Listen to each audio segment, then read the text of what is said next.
নমস্কার বন্ধুরা, আজকে আমি দুধ পুলি পিঠে কিভাবে করব তার রেসিপিটা শেয়ার করছি। তো দুধ পুলি তো একটা বাঙালির ভীষণ ফেমাস একটা পিঠে। আমি প্লেন চালের গুঁড়ি যেগুলো দোকানে কিনতে পাওয়া যায় সেইটা একটু লেচি করে নিয়েছিলাম এবং সেই লেচিগুলো কেটে কেটে কেটে কেটে আমি দুধ পুলির জন্য তার মধ্যে আমি পুর দিচ্ছি। পুর হিসেবে আগে আমি করেছিলাম নারকেলের আর পিঠে, একটু গুড় দিয়ে মাখিয়ে নিয়েছি। এটা আমি করছি দুধ এবার আমি পুলির জন্য। ছোট ছোট লেচিগুলোতে কিভাবে পুর ভরবো সেটা দেখাচ্ছি। আগে নারকেলের পিঠে করেছিলাম, এটা আমি এবং এইগুলো পুর ভরা হয়ে গেলে জন্য এইগুলো করছি। ফুটন্ত দুধে দিয়ে দিতে হবে। আশা করছি বুঝতে পেরেছি কিভাবে পুর ভরে দেখুন কত পিঠেগুলো সুন্দর বানাতে হবে, হয়েছে। এবার তো সেটা বোঝাতে পেরেছি।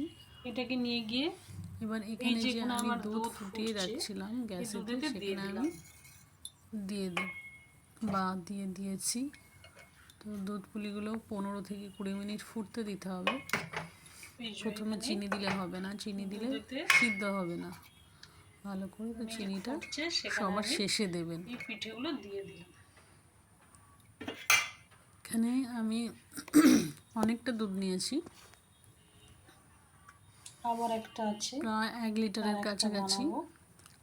আবার আর একটা আমি লেচি বানাচ্ছি এবং এখানে আমি যে খোয়া ক্ষীরের স্টাফিংটা করেছিলাম সেই স্টাফিংটা দিয়ে দেবো। পুর যেটাকে বলি আমরা বাংলায়, আবার এটাকে দিয়ে দিন। সেই স্টাফিংটা এতে আছে খোয়া ক্ষীর, আমি আছে আবার গুড়, মুখগুলো মুড়ে নেব। অ্যাকচুয়ালি মোমো যেভাবে বানায় অনেকটা সেরকম টাইপের করে নিতে হবে। মোমো ময়দার হয় আর এটা হচ্ছে চালের গুঁড়ি দিয়ে, এটাই যে তফাৎ। তার আগে আর দেখুন ওখানে আমি চিকেন চাল সবজি গুঁড়ি থাকে, এখানে লেচি বানিয়েছি এবং এখান স্টাফিংগুলো থেকে অন্য কেটে আমি ধরনের। এই পিঠেটা তো এই যে আমি দেখাচ্ছি যে এরকম আমি লেচিটা চালের গুঁড়ি দিয়ে বানিয়ে রেখেছিলাম। এবার তারপর আমি দুধে দিয়ে দিলাম। ফুটছে, এখানে আমি একটা একটা করে এরকমভাবে 15 থেকে 20 মিনিট ফুটতে দিতে হবে।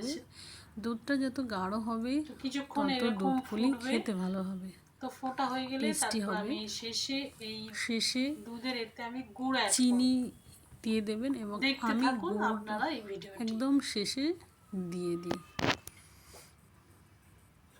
তো আমার আমি দুধ পুলি বানিয়েছি এবং হয়ে গেছে পিঠেগুলোকে আমি ফুটতে দিয়েছি।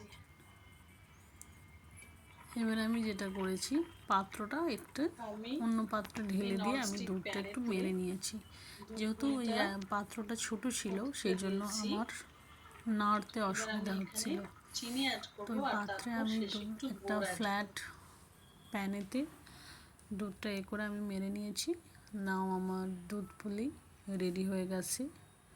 খুব সুন্দর দেখতে হয়েছে, দেখার জন্য